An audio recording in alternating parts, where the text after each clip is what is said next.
Hello there, Mandy here. Restorative Grief with Mandy Capehart is not just a podcast.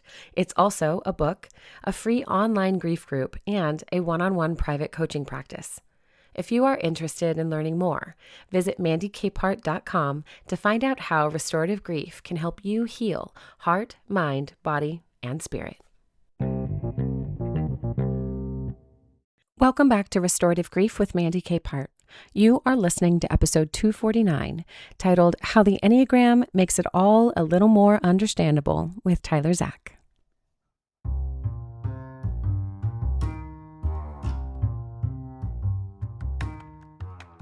Grief has a way of dismantling the identities we thought would carry us through life. Sometimes what breaks our hearts also breaks open the stories we've been telling about ourselves, our worth, our relationships, our parenting, our faith, and the roles we've learned to perform just to survive. So today we are going to explore what happens when personality, grief, attachment, spirituality, and identity collide with my friend, Enneagram teacher, author, and the creator of Typish, Tyler Zach.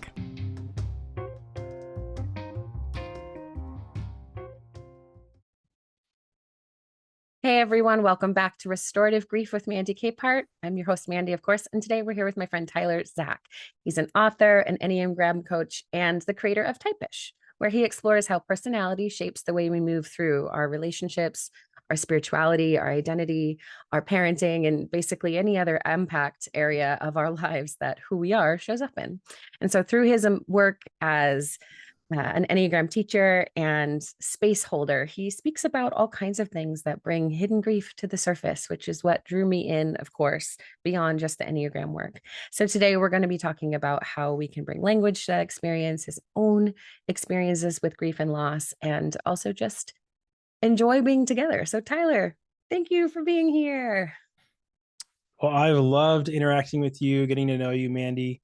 So thankful that you came on my summit and just happy to return the favor to join your podcast. Yeah, well, thank you. Yeah, I think that one of the best things has come for me out of all the Enneagram work I have done, and specifically around the connection between Enneagram work and the grief world, is the relationships I've gotten to build and understand there's so much more involved in learning what your type is and learning about how that helps you move through the world. So thank you for putting your life's work into this. So speaking of which, you've been teaching the Enneagram for quite some time and you've written lots of books about it, but you've also been a full human the whole time, living through significant disappointments and losses. And so with that in mind, I'm just curious how your own experiences have shaped how you approach Enneagram work and what you believe about your grief today. Well, I think the Enneagram is so helpful because it helps us to name certain things that we can't name. And if I could rewind time and go back to my early marriage and do it all over again and be able to know the things that I know now, my marriage would have been totally different in the early years because me and my wife grieved very, very differently. Mm. And now I have language for it and can talk about it. And I should just say, as a disclaimer, for Enneagram 3, I don't want to come on the podcast and act like I've grieved well or know how to grieve really well. This is not like a story of me saying, you know what, this is how I grieved and I came out on the other end. And no, it's just like I'm still learning how to grieve. I'm still going through it. I'm still a human being with a lot of flaws. But I'm on the journey, and I think the Enneagram has been really helpful for me to name certain things, and like you said, just learn how to be a human being, and not a human doing, because that's one of the parts of my story that I just didn't know how to grieve. I would just shove grief under the rug, and that hurt my marriage, that hurt my relationships. And one of the things, I mean, there's lots of things that I've grieved or can point to my story. But one of the big kind of bookmarks in my story is early in marriage when me and my wife couldn't get pregnant and we went through a season of infertility. Um, did you want me to talk about that, or is there anything else you wanted to double Dive click on? in, dive in. Okay. So I'm an Enneagram 3 and my wife is an Enneagram 6. And so if you think about like the conflict triads, ones, threes, and fives typically tend to want to go after conflict or handle troubling situations very rationally and very logically. Okay, what can we do to get out of this? My wife is a six, and four, sixes, and eights are more emotionally real, and have to get that emotional realness out and say this is a problem. And so my wife, when we were starting to go through infertility, I kept thinking about, okay, what do we need to do? Okay, let's go to a fertility clinic. Let's try this. And then there's that spiritual layer of, threes. I think one of our divine, gifts is bringing hope to the world. And I feel like looking back now, that can be misused. That gift can be misused in grieving because I kept using hope and Mm. faith to shove the problem under the rug, saying, of course, God's going to allow us to get pregnant. Like, why would he not let us get pregnant? So Lindsay, you can stop crying now. Like, you don't have to worry about this. Like, it's just going to happen. And so I was using my sort of rational brain to, okay, what do we need to do? What's the next step to fix this problem? Then I was also using like spiritual bypassing and saying, just have more faith. Don't worry about this. And Lindsay's just trying to be emotionally real, just saying this sucks. Like, this sucks. And I never was able to process those emotions at the time, but man, not being able to have a child that, looks like when you're going to church and you see all these other little kids running around that look like their parents and, uh, enjoying life. And, we were part of a high school ministry as well. And there were teenage girls that were getting pregnant. And so it's like, what, they don't want to get pregnant. They're getting pregnant. All Lindsay wants to do and all she ever wanted to do in life was be a mom and raise a family. She was not a career woman. She didn't want to like have this successful career or be in a company. She just wanted to be a mom, a stay-at-home mom. That's all she ever wanted to do. And so she's, for days and for weeks and years, it turned into us trying for, 3 years, just tears and tears. And I kept bypassing all of that, just saying, just have hope, just have faith, don't worry about it. And you can see how that'd be so damaging to have a partner that's not grieving in it with you. And so that was our reality early on in marriage. And looking back at it, I could see those Enneagram dynamics just kind of clashing with each other. And I was a very unhealthy three of just trying to bypass the pain. And I'll stop there. Is there anything that strikes you from that or anything you Oh want my to gosh. learn Yeah, more of about? course. So much. The retrospective, if we could do this again differently, knowing what we know now, I think that's so easy for all of us to say, yeah, me too. In our household, we're an 8 and a 5. And so we have similar thought processes. And we also struggled with infertility for years. And I think what's beautiful there that you've named, and I'm curious how you carry it into conflict and disappointment now with one another, is recognizing that yes, you were spiritually bypassing, and yes, you were almost rushing the process to feel less of the intensity of it, right? But you're also reminding and bringing an opportunity to acknowledge what else is here with us in this grief. And I was just writing about grief and gratitude coexisting, not saying I'm so grateful for this experience to grieve, but saying, oh, I'm so grateful to be in the room when this is happening and not missing it. I'm so grateful that there's an opportunity to slow down in this moment. And, that's part of what Lindsay can bring to your grief as a couple now, having that awareness. So, how do you move differently now after having your types make more sense? Because threes are not the only ones spiritually bypassing, and certainly not ones and fives only as well. We all do it in our own ways. But I think having that new understanding of each other certainly can invite you guys into a deeper approach to how you grieve now. Yeah. Well, I guess there's one thing I wanted to say about spiritual bypassing again. That's when you're going through that, it kind of hit me because when somebody else tried to fix our grief from the outside, Yeah. and we had this couple, this mentor couple that we really looked up to, And we were a little further on in the journey, and we were sharing our story. And I had done some bypassing and just have faith and that sort of stuff. And then this wife, she was listening to our story, and then she kind of just said, but man, God's in this story, and he's just writing this wonderful story in your lives. And was trying to help us to look on the bright side and all of that. And I was reading this cancer survivor. He was a best-selling author named Mark Nepo, and he said something that really struck me a couple of years ago as I was thinking back to that experience. And he said, if you are suffering, you can teach others about your suffering, but others can't teach you about your suffering. Yeah. And that's huge. Yeah. Like if you see someone grieving, you can't say, let me teach you about how this is a beautiful story and about how this is like, no, others can't teach you. But they can say, I can't understand, but I'm here with you. And that is just it's a great lesson for me, especially as someone who has pastored, someone who has coached, not to be, jumping in there and being like, let me teach you. Yeah.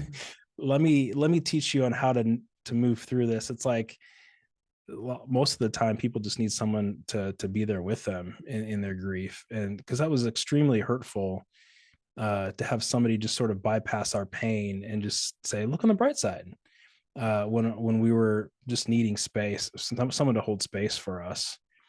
And then there's even more, depending on what circles you're in, there's more damage that can be done, especially in like faith communities. And I remember there was a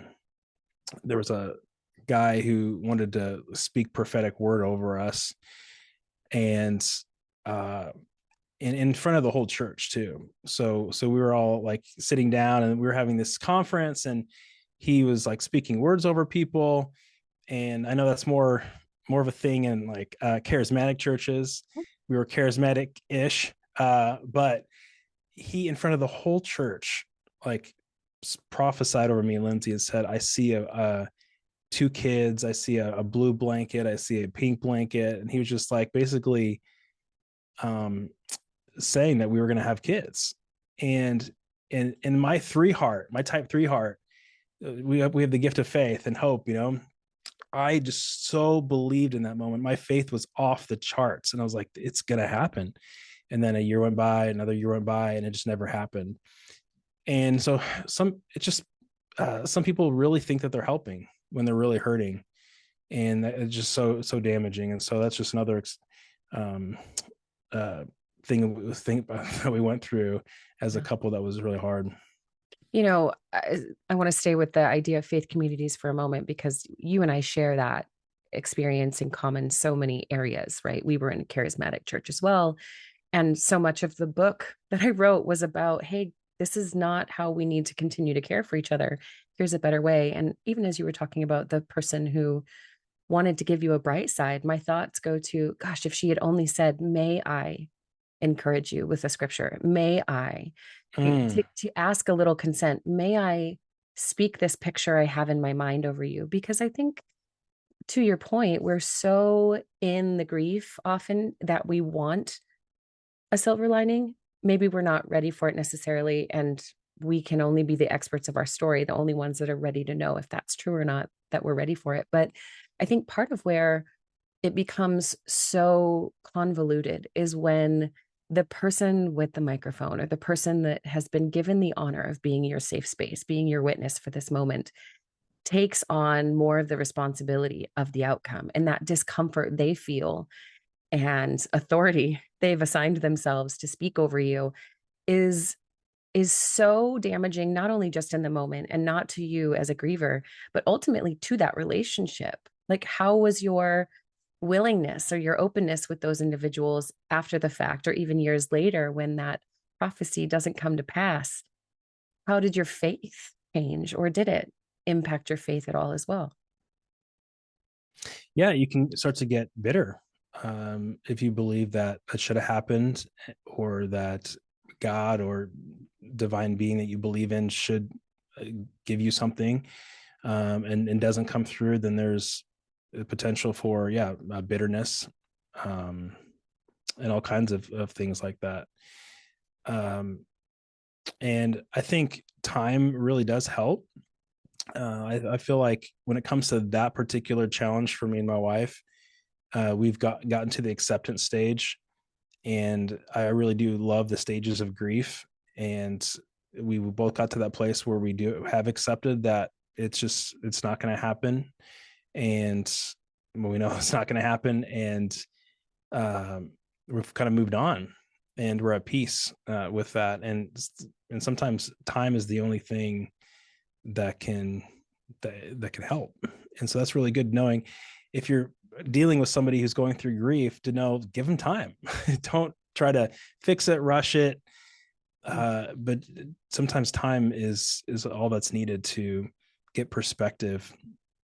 So time has really helped us out. But what happened next after that kind of season of 5 years of infertility is we were able to adopt our first child. And it was sort of a miracle story, because we were on the waiting list for like 3 months, and usually you can wait and wait and wait. And we were able to adopt our oldest, and then 2 years later we were able to adopt again. And again, the whole process went super fast. Miracle. We were on the waiting list with 40 couples and got chosen as the first couple by this teenage mom. And just beautiful stories of adoption. But then immediately started to encounter a lot of challenges with both of our boys. And one of them, we found out years later, was diagnosed with autism. And so again, it just like a whole nother round of grief, of expecting to have, wanting to have this beautiful family, going through infertility and all of that, all the losses there. And then adopting, and then immediately having all kinds of challenges with the son that we didn't know had autism until later on. And that was just a whole new wave of grief, because Lindsay had to stay at home all the time, dealing with challenges, dealing with the mental health of trying to deal with that, those issues, not being able to fully participate in church, not fully participating in small groups because I was leading. And so I always had to lead and she had to stay back. And so her mental health was really suffering of having to be the one that's dealing with that all the time. And we're just asking, like, why? Why is this happening to us? Like, why are we, just the big why question that a lot of people have to answer. And then we found out that our son with autism he was a type 8, and that like you, Mandy, and so that amplified his social challenges. Yeah. Because now he's on the playground, and he doesn't just have social challenges that a lot of kids with autism have, but now he thinks everybody on the playground is trying to betray him, and everyone's against him, which is a typical type 8 trait. And a lot of those things get amplified in him when you take the type 8 traits and overlap them with autism. And so then that create a lot of issues with neighbors, where he would think that neighbors would look at him funny, and then he would flip them off. And then we'd have anger. I just have all these images of neighbors coming into our driveway and just using F-bombs and just cussing us out for being the worst parents in the entire world. And I remember hearing a neighbor yell out of her window, like, your son is like a psychopath. And I just have all these parental images. And so now I have more like trauma. And we moved out of that neighborhood. We're in a new neighborhood now. But just, you can see, like, okay, infertility, and then we adopted, everything was going to go great, and then we get hit with this news of autism, and then now we just have years of, like, more pain. So it's like, what in the world is going on here? Yeah. Yeah.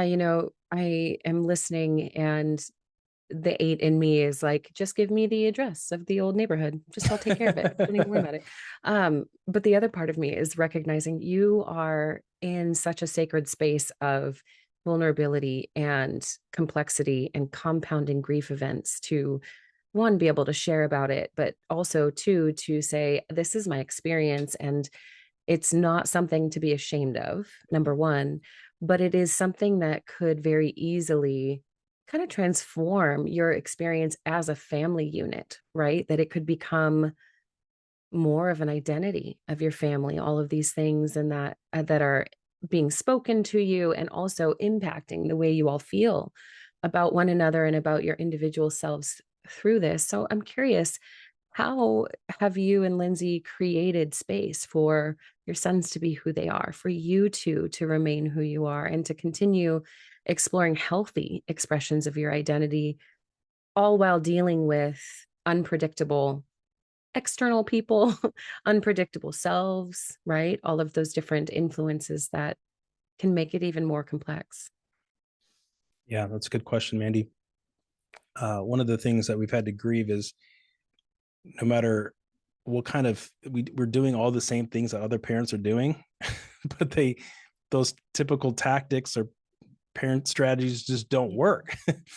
and and then it causes more hurt again. There was a guy that I was co-leading the church with, um, and he was a type 1, very much like a fixer. And he would look at before our son got an autism diagnosis, so probably when he was around 3 years old.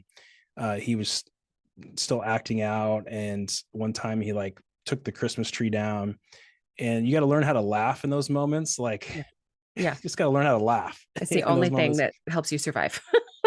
And like, I showed him this picture of a Christmas tree getting taken down, and he didn't laugh at all. He just looked at me very seriously and said, "This isn't funny." He said, you gotta spank more. Like, you gotta go harder on him." And so just in those moments, you feel like such a bad parent. Like, and as a 3, I'm like, I'm a failure as a parent. I can, Uh, yeah. I don't know what I'm doing. And man, we must suck, because we're trying all the things other parents are doing, and it's just not working. And so that as another layer of like just failure for me as a 3. And so we had to learn how to just accept that we're going to get the weird looks from parents, and kind of accept the new normal. And it's really helpful knowing like the Enneagram, because I know that especially that Zeke is an 8.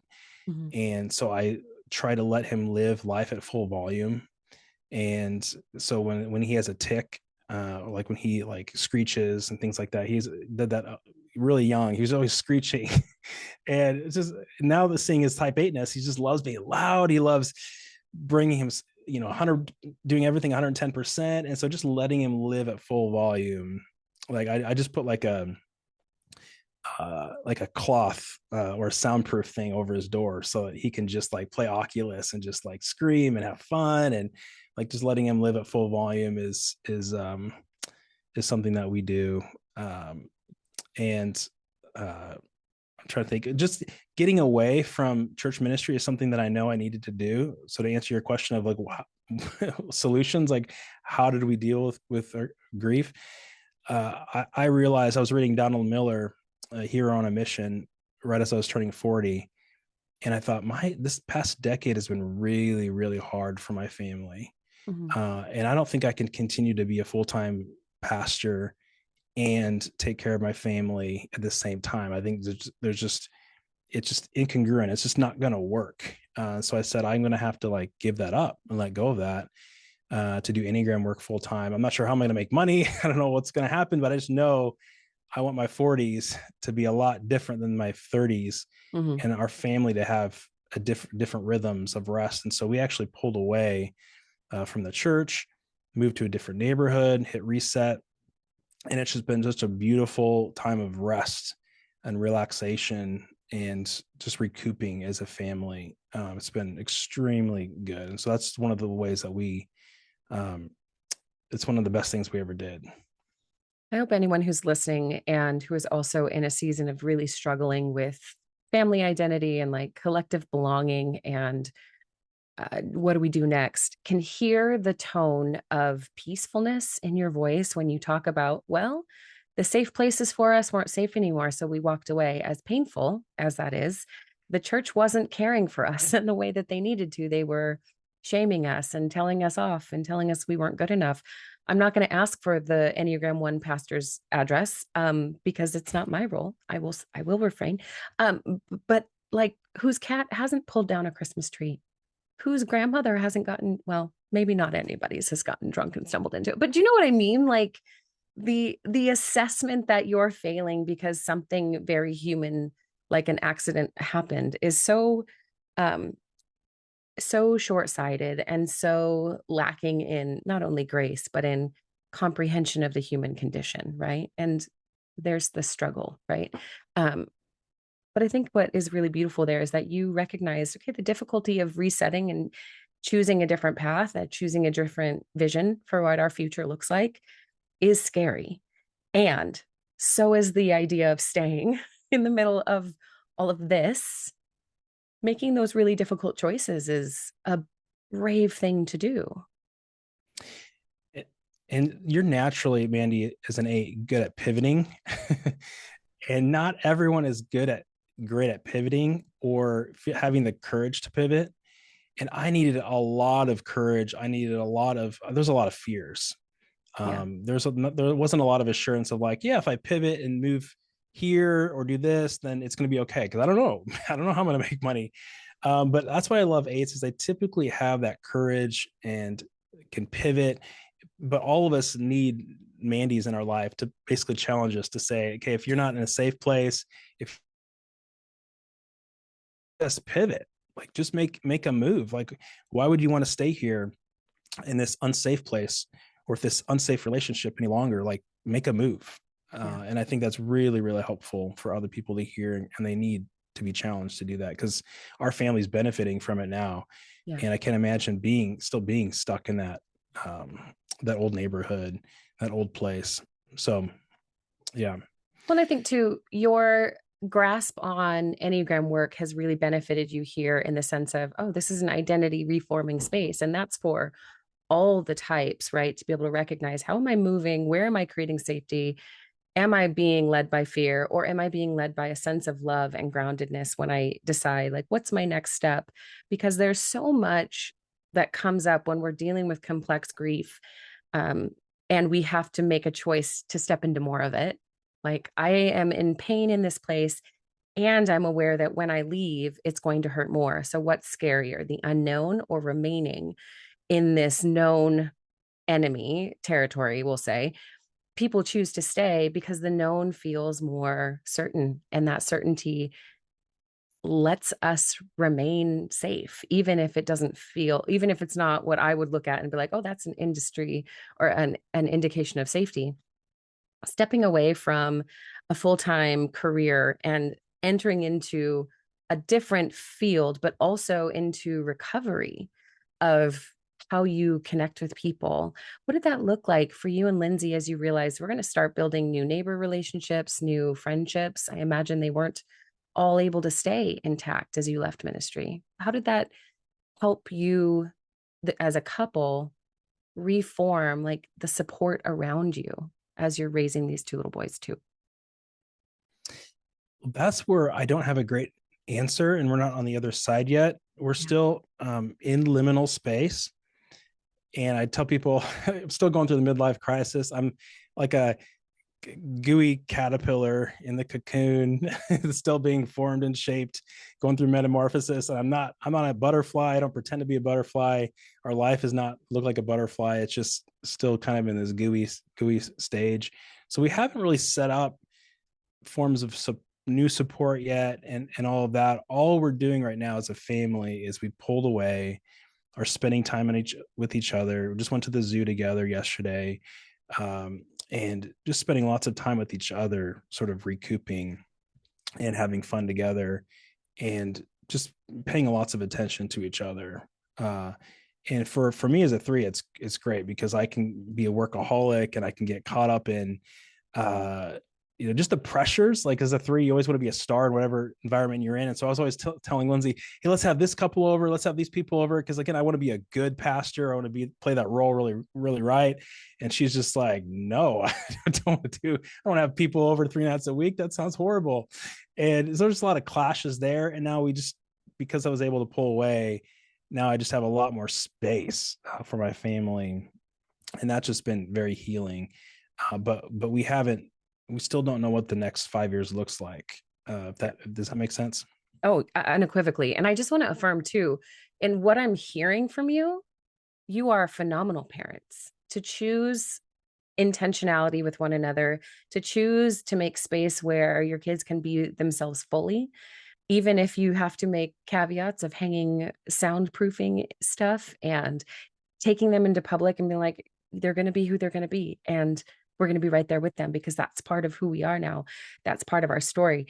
That is the healthy parenting model we need more of. Not let me make this child in my image, not let me make this child behaviorally acceptable to society. We work on traits where we can internalize whatever social norms keep them safe. But ultimately, we're not trying to make humans that everybody around them likes. We don't need people who are enjoyed by every person they meet. We need people who are real. And, as a mom of a daughter, I look at my kid and I'm like, if they tell you to be nice or smile more, maybe your response can be, oh, so you agree, you're not enjoyable. I'm not smiling around you. Maybe I'm not having a good time. Bye now. Right? That complete opposite where someone could overhear that, especially from church world, and say, how dare you raise a child to be disrespectful? Well, we're not in a season of life where we can afford respectability. It's not what gives us health anymore. What gives us health is decision making that aligns with our values and makes space for us to be unique and flourishing humans. And one of the things that I love about your work is how you have more recently noticed, like, oh, talking with an older generation has really benefited this kind of liminal season that you're in, this squishy season where you're like, I don't know what's next. How have you kind of grasped at the wisdom they've handed you and internalized it to say, not better things are coming necessarily or only, but to say like, okay, this liminal space is necessary. Well, gosh, yeah. I did a midlife summit with Suzanne Stabile and Leslie Hirschberger and some really phenomenal people, and just learned a ton of wisdom. I kind of went into that summit thinking I was just kind of going through a midlife crisis and was sort of agitated about some things and kind of depressed a little bit. And again, I would sort of name the problem as Enneagram 3 issues. And again, everyone has their own struggles. And I'm just speaking real from Enneagram 3 is because in my 20s and 30s, I had so much like hope for the future and hope in the things that I wanted to accomplish and confidence that I could do those things. Uh, and because I was so busy working on my projects and starting things, and just always kind of going from like one dopamine hit to the next of like the next project, the next thing. It wasn't until I got to my 40s where life sort of, punches you in the face multiple times, and you're like, oh, like what is going on here? And then finally your grief catches up to you, and it is hard. Like my wife has not gone through uh any stages where she's like, this is a total surprise. She just always knows that life is going to not always work out and not going to meet your expectations, and that sometimes the worst things do happen. And so she's been able to like gradually just move along through midlife here, whereas I'm like on the floor like crying like a baby because I expected it to like go really well, and then all of a sudden it didn't, and now I'm in my midlife and I'm really going through a hard time. And part of that was just that naive hope that I had, and the inability to grieve throughout my 20s and 30s. And Suzanne Stabile said something very significant. She said, like, grief is the bridge we have to walk over in between life seasons. And so you have to grieve. And this is why your work's so important, Mandy. And that's why everyone should listen to this podcast, is because if we don't grieve, we're not going to get across the bridge to the next phase of life. We're going to be stuck. And I can't remember who said this, but they said we're going to be instead of being a wise elder, we're just going to be elderly. So Mm, we're going to be immature elderly people rather than being wise elders if we haven't created space to grieve and then move over the bridge from one season to the next. wow. And um and so just I've just learned from these wise sages that all the things that Mandy, that you teach, avoiding grief leads to stagnation, not maturity. Avoiding grief can lead to addictions. We can't name grief, or we don't know what's going on. It can lead to bitterness, denial, bad parenting, bad grandparenting. Uh, like sometimes you think you're doing really well and you're maturing, and then something hits you and you realize, oh, I'm still very immature. And one of the ways that I'm finding that out now is that as a three, I've always wanted to be successful. So in high school, I was doing all of the things, joining all the organizations, the team captain, doing all those things. And I just naturally wanted that for my sons. Specifically, we have to homeschool our son with autism. So he's homeschooled because he's gotten kicked out of multiple schools. And so, we just, that's part of our rhythm now is me and my wife tag team, and we homeschool him every other day. And now Lindsay gets to substitute teach and gets out of the home for her own mental health every other day. And it's a good rhythm. But our oldest son just started high school, and I have all these dreams for him to be successful. So as a three, I want him to live like I did in high school. I want him to join all the activities. I want him to be in football. I want to go to his football games. And he's a counterphobic 6. So he's very like rebellious. It's like having two 8s in the home, because having Yeah. counterphobic 6 is like an 8. And he's very contrarian. He's like, F the man, if teachers, if he suspects they're racist at all, but by the way, both of my sons are biracial. So if he like suspects that they're racist, he's like, I'm not doing any homework for them. He's he's like that. He's Yeah. very autonomous, very independent. He has all the raw materials to Yeah. be just a amazing leader, but Mm. he's just like not wanting to do any of the things that I did. And so I've had to grieve my expectations for his high school years.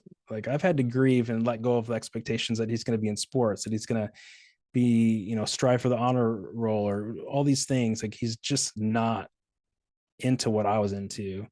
And he has a different life with the different desires, different goals.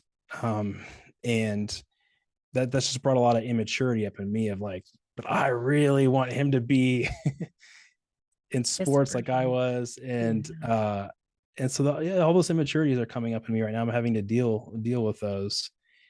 And it's just a sign that, or it's just it's a good reminder that you have to keep dealing with your own growth work as you get older. Yeah. Because once you have kids, and then once you have an empty nester, there's a whole nother round of grief. And like if you don't deal with those things now, it is gonna catch up with you later in life. Does that make Yeah. sense? Oh, 100%. I would love to find out who said we have to do our work so that we don't end up as immature elders instead of wise elders, because that is so profound. And I think it really helps normalize when you encounter someone who behaves so opposite of what you expect. And you're like, man, you're 75 years old and you're screaming at children on a soccer field. I'm a soccer coach and have been for 8 years, right? And constantly am surprised at how some of the people are behaving. And then I realize either they're living out their own dreams through these children, and I have to lovingly remind the children that's about them, not you. You're doing great. But the other side of that is like that is a hurting person. That is someone who is so lost in the sauce, that does not see themselves, that can't recognize how they're living out their internal wounds that have just been glossed over or suppressed for so long. And it's not that I am sitting back there and judging, to your point, and saying like, I have figured it all out, but I am very much like deeply aware of my own flaws and my own immaturity and problems, and like my issue with pointing out bad behavior and saying, see, that's poor behavior, versus, ooh, that person's in pain. Okay, do I have any medicine for myself in this? Is there medicine in it for me?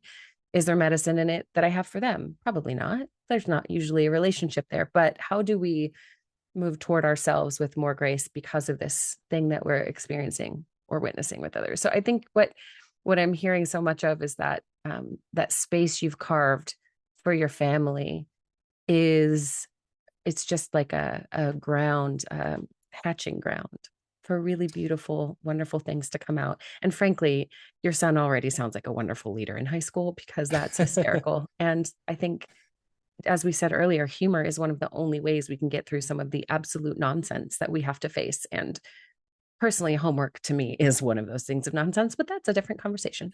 Uh, Can I share another amazing please. thing that I learned from the midlife summit?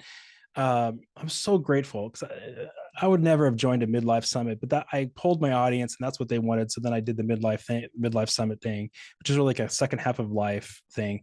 And I was so blessed by it. And I ran across this thing called the happiness curve. Have you heard about the happiness curve?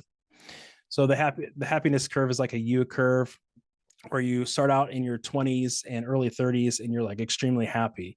Uh, Probably because you still don't have a lot of responsibility. You aren't managers yet. You're not parents yet. You're just kind of living life and enjoying life.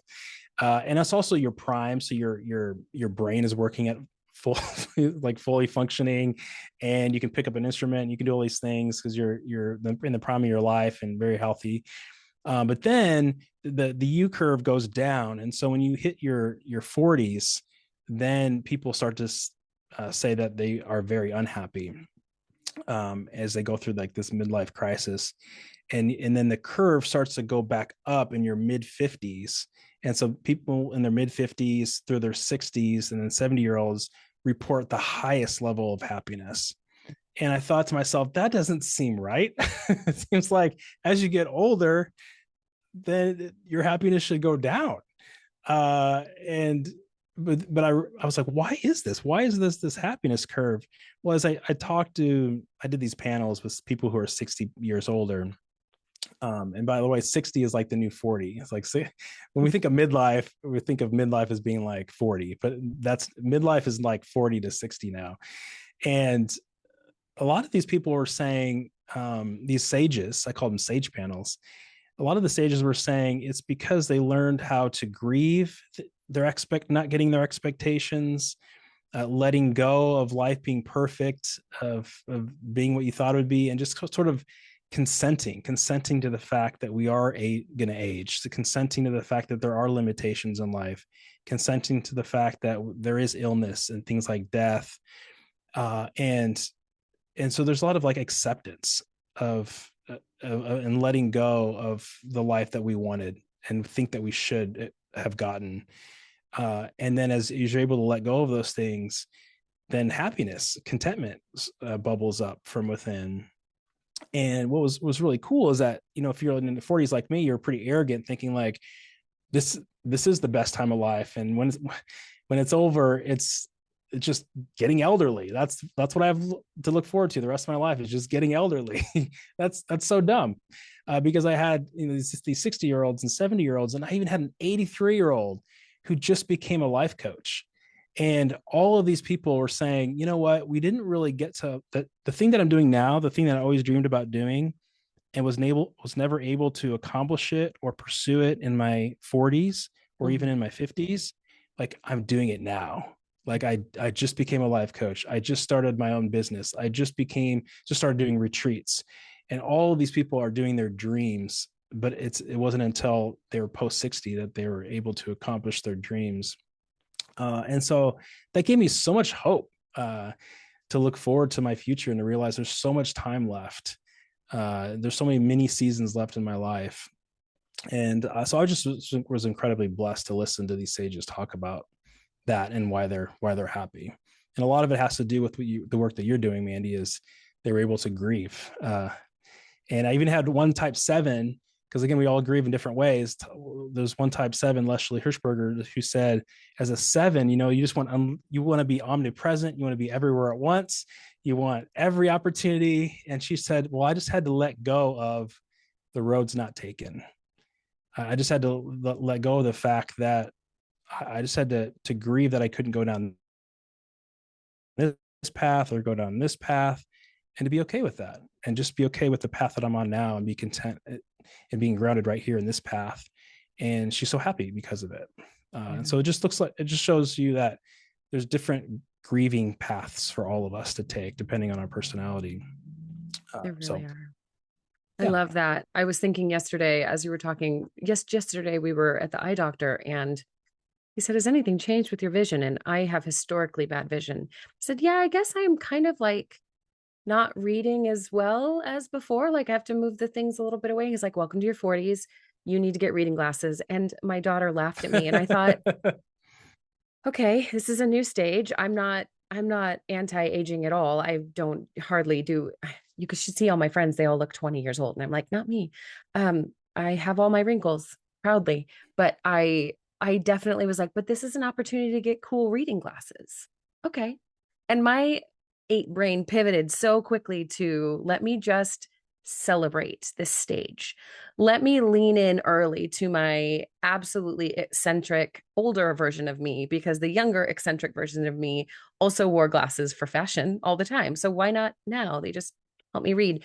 It's interesting how that those roads not taken and recognizing like happiness on a curve is also not prescriptive. It doesn't mean I have to be miserable in this season of life and this in between. It means I have to, again, pull out the nuggets of wisdom from those individuals and recognize, well, what can I take of that now? Maybe I'm not celebrating that I get to activate my Social Security, but I can, in fact, pay into it differently, or I can celebrate life in another way. Like there's so many opportunities, I think, for us to, and this is part of why I love Enneagram, is to pull who we are now at our base, sorrowful, like lamenting state and come into, okay, well, how does this look in reality? How does this actually play out in my day-to-day life? Is this the life I want? I'm not, I'm not stuck. I don't have to stay in this role.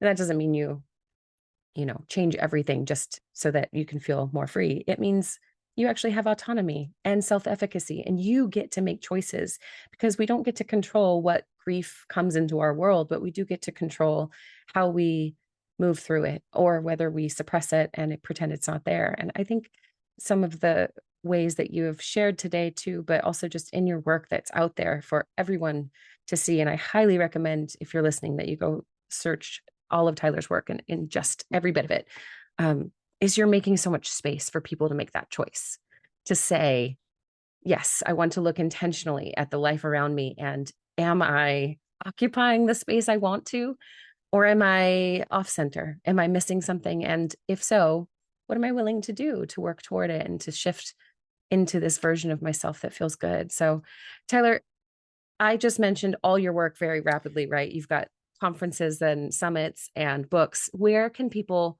find you if they want to learn more about all of the information and wisdom you've gathered, but also learn from you as well? Yeah. Well, first of all, I want to say thank you for bringing me on, because it's a little bit selfish on my end because it's you get to hold space for me to talk about Yep. my grief, and so it's not just serving you, but it's also helping me personally, to be able to process grief, to get it out, for someone to hold space. That's incredibly healing, for me. Like this is a healing conversation to have someone listen, especially as someone who it was a very one way conversation most of the time for a few decades in ministry. It's just you're constantly listening to other people's problems. No one wants to listen to you. Yeah. And so these conversations are healing. And one of the things I've had to do is every 6 weeks, like keep a journal of like, where do I feel burdened right now? And just creating space to release that is really helpful. And I know I'm not doing that well when I start to have grief attacks. So as a three, I just get so busy working. And then what happens is either in the early morning or late night, when life is slow and just still, then the grief catches up with me and I start to cry because I'm like, I worked too hard this week. I didn't spend any time with kids. Oh gosh, they're growing up with a dad who's grow up and they're going to graduate, and like I just start to like, and I just Yeah. get overcome by these grief attacks. But if I can process this with other people like you and to journal about it and to do that work, it's much healthier to do that. And so I just want to say thank you for holding space for me today. If people do want to follow me, typish.com. I just rebranded. So it's typish.com. And I do like 3 summits per year on things like mental health, spiritual formation, subtypes, midlife, second half of life, and they're all free events to join. And have Russ Hudson, Suzanne Stabile, a lot of amazing speakers. So yeah, if you want to join, and you can follow me at typish.com or on Instagram, Facebook at typish, and I'd love to have you. I hope everyone listening signs up. And reminder, he said all the access is free, which is beyond generous, but you can also pay a small amount to have more access to longer term access to those recordings and those teachings, which is more than worthwhile. And he does a brilliant job. I'm constantly impressed. And then I remember, oh, he's a 3, but your ability to network and create relationship with the people that you do is so intentional and so just inspiring, because it's so good. And I'm an 8. I don't make friends easily. I'm always like, well, look how well he makes friends with everybody. Anyway, all of that to say, yes, thank you. And I will always hold space for you, my friend. So come back anytime. And that's that. So if you're listening, show notes are going to be full of links to Tyler's work. And I think if you are new to the Enneagram, or you're not sure what the heck we're talking about, because that has never been something you're interested in, he has a lot of really easy entry points to it. And you might benefit. You might think it's ridiculous, and that's okay too. But either way, thank you everybody for being here and for listening. And Tyler, thank you so much for being with me today. Thank you, Mandy. Thank you, friend. It's good hanging with you.